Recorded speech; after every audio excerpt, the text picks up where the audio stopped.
Yo, what's up mga kalapatids? Nandito tayo ngayon sa Clark Parade Grounds mga tropa, kung saan ito ay ayan, bitbit natin ang bigat-bigat. Ayun.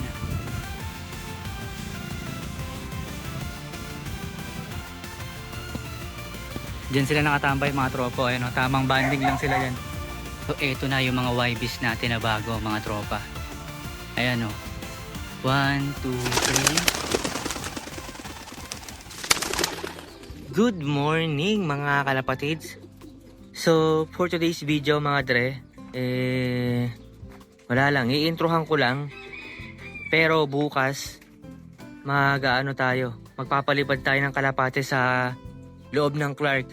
At etong loob ng Clark ay malapit sa airport mga dre. So yung airport na yun ay Clark International Airport mga dre. So testingin muna natin itong pakawalan ng mga dre, nang walang kain-kain dahil tinatamad pa ako. Tinatamad na mag-asikaso pero gusto mag-vlog. Ayan, i-introhan lang natin mga tol, para lang alam nyo kung anong gagawin natin. Ayan, ilalabas na kagad oh. Ayaw pa mag-focus sa putang. Round na kagad yung mga yun no? Ayun na, labas na iba.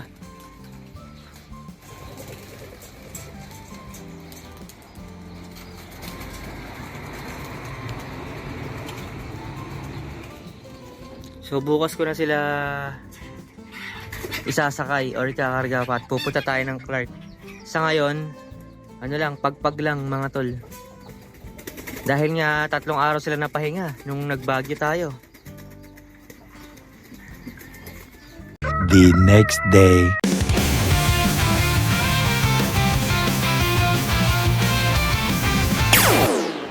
Yo, what's up mga kalapatids? Nandito tayo ngayon sa Clark Parade Grounds mga tropa, kung saan ito ay 1 kilometer distance, air distance away from Clark Airport, at magpapalipad tayo ng kalapate. Ayan.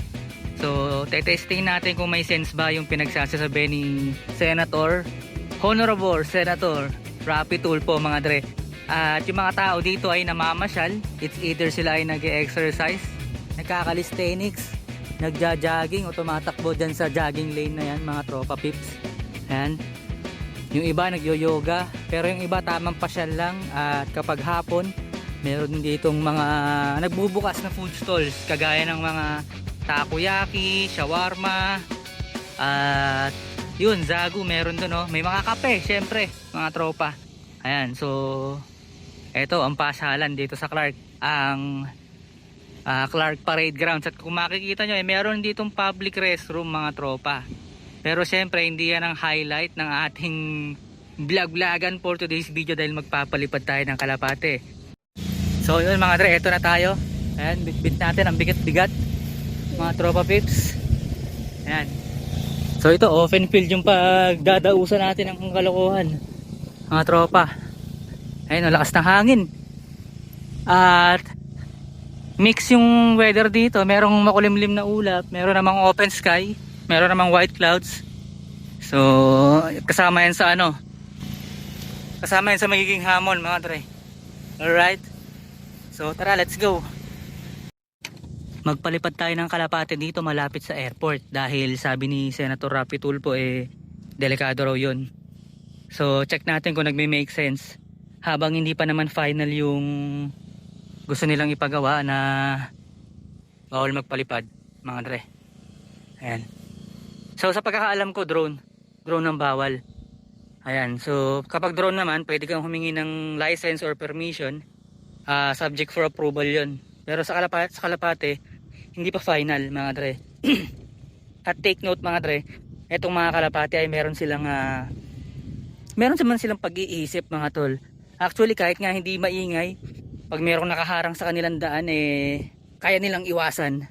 What more pa kaya yung eroplano na may maingay na engine no mga tropa. So siyempre matik iiwasan nila yon, at hindi naman nila gustong bumangga doon sa eroplano no mga dre. Alright. So pakawalan na natin sila mga tropa peeps.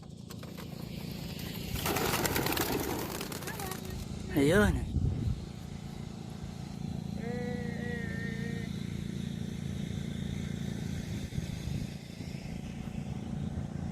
Alright mga Repa Pips. Ang ganda ng lipad nila mga tol. Parang ulo.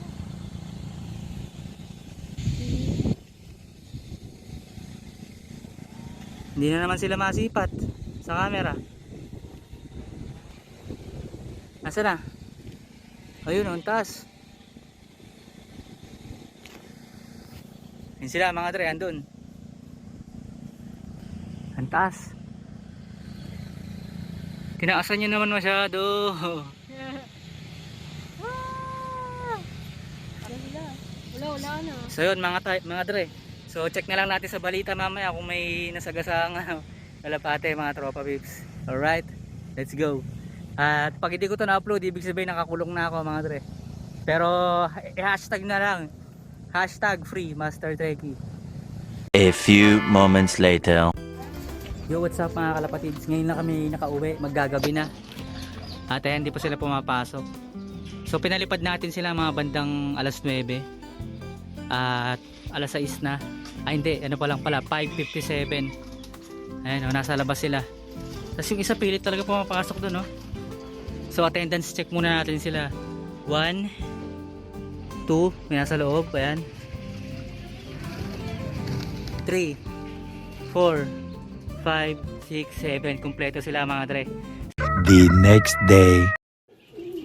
So yun mga dre, subukan na natin i-open loop to mga tol. Ayan. So merong 1, 2, 3, 4, 5 na YBs dyan. Check natin. Sige. Check natin kung may mga PPTX key. Ayan. Yung mga original pliers, pumipitik na lang talaga.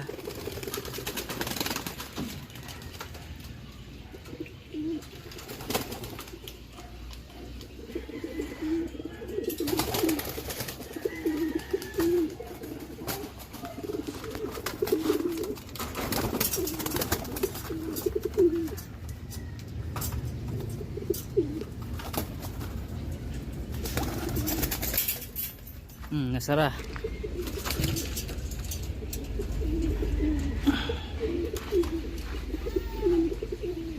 Sige na, labas na. Yan, kompleto na sila.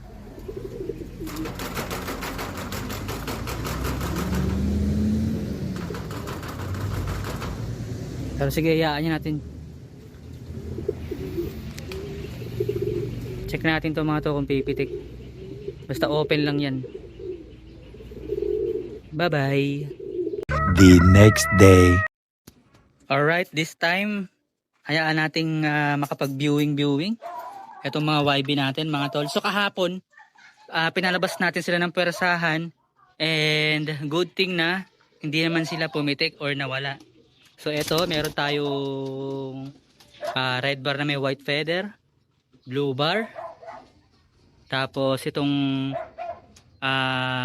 tiger gristle, black tiger gristle, at saka ayun, yung light red bar mga tol. Ayan. So yan ang mga YBs natin for today. At ito pa pala, meron tayong agila dito.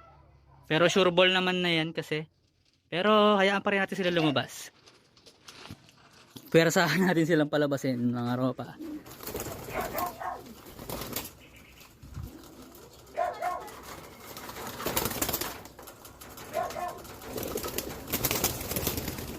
Parang mga ninja lang no?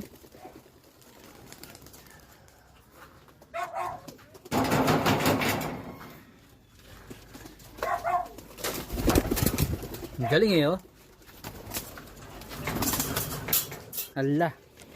Yan nga ba sinasabi ko. Buksan na natin to ng wide open. Papitikin natin sila.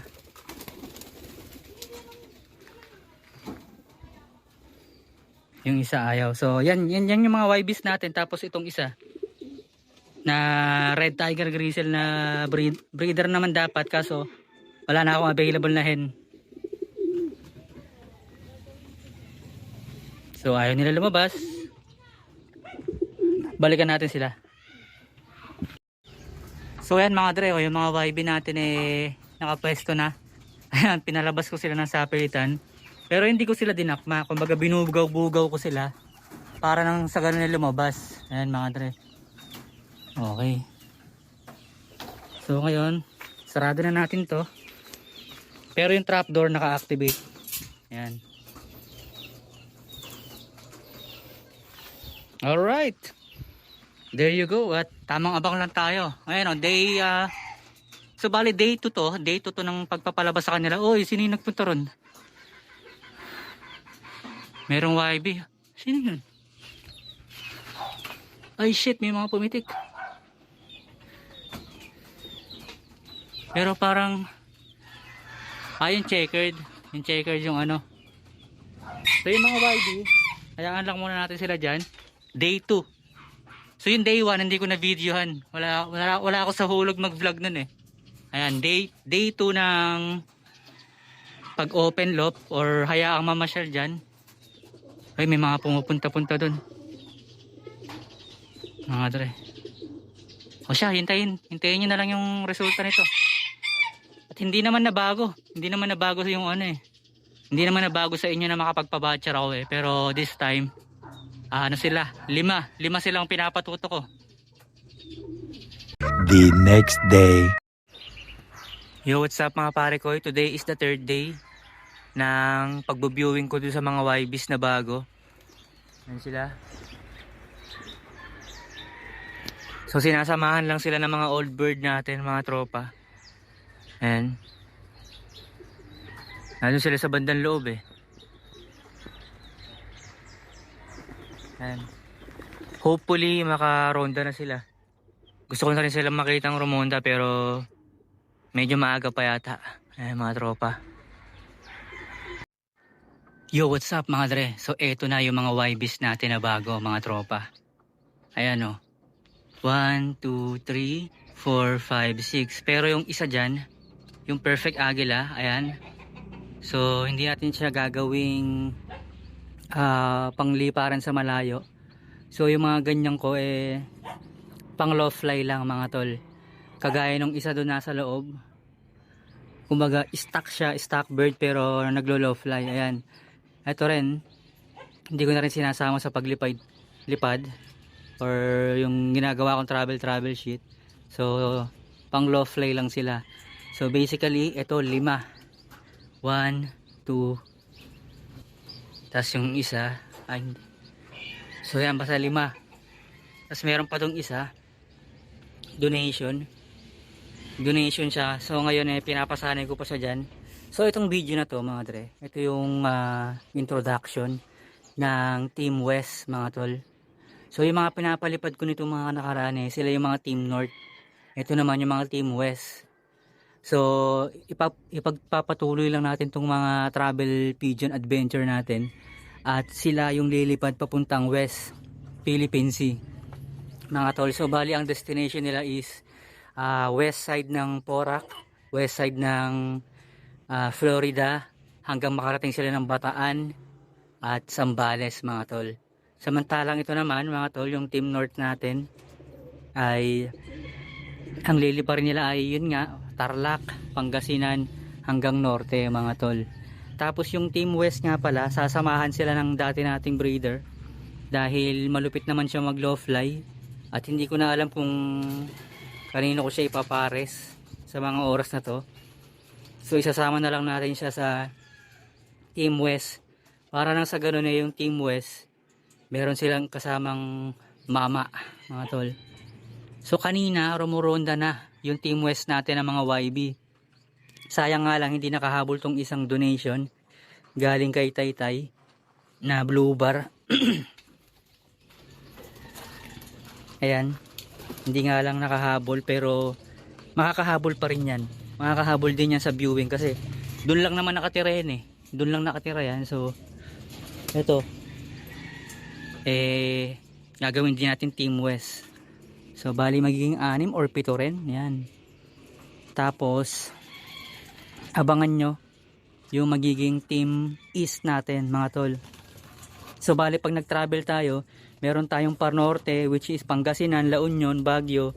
Tapos pa East meron tayong ano bang tawag dito? Pais, yung Nueva Ecija, Nueva Vizcaya, Aurora. Tapos yung pa-west, yun nga, Bataan at saka Zambales mga tol. So ayan, gagawin natin unique yung atake ng mga pigeon vlogs natin dito mga tol. Kaya naman tara, G na ako mga tol. The next day. Yo, what is up mga kalapatids? Good morning. At pasensya na kung ganun yung atake ng vlog natin, no mga dre. Paputol-putol kada araw, no. At bago tayo nakabuo ng isang vlog, inabot pa tayo ng 4 na araw mga tropa. Kasi nga busy tayo. Hindi tayo makabuo ng isang vlog ng isang araw lang. Pero okay lang, mukhang maganda naman yung kinalabasan mga dre. Alright. Pero huwag kayong magalala kapag pumaldo-paldo tayo dito sa mga vlogging na ginagawa natin, full time na natin yan, no mga dre. Speaking of vlogging mga tol, meron na pala akong Facebook page mga tol. Gumawa na ako ng separate Facebook page, separate din sa personal na account ko mga dre. So medyo maganda yung naging engagement doon, pero sa mga nakikita ko, sa mga nag-follow sa akin doon, parang hindi sila aware na meron akong YouTube channel. Siguro wala pa kayo doon. Baka wala pa kasi kayo doon, no, mga dre. So akala nila baguhan ding fancier ako kasi nga kakagawa ko lang ng Facebook page. Kasi wala kasi akong tiwala sa Facebook eh. Yung tipong parang ang hirap niya magparami ng views, pero sinubukan ko pa rin. Yun, medyo maganda yung kinalabasan as of the moment. So check nyo ako doon, no, mga dre. Pero syempre dito pa rin sa YouTube ang aking main platform. At umuulan, no? Umuulan na naman mga dre. So dito pa rin sa YouTube yung main platform natin. Dito pa rin yung mga updated videos. At yung mga lumang videos ko na kinakat-cut, doon ko nilalagay sa Facebook, no mga dre. At yun nga, akala ng mga tao doon, baguhan lang ako sa pagbabloging. Kaya naman puntahan nyo ako doon at makipag-engage doon sa ating bagong Facebook page mga dre. Alright. So maraming salamat sa panonood. Like, comment, and subscribe. Hit the notification bell para mas malupet.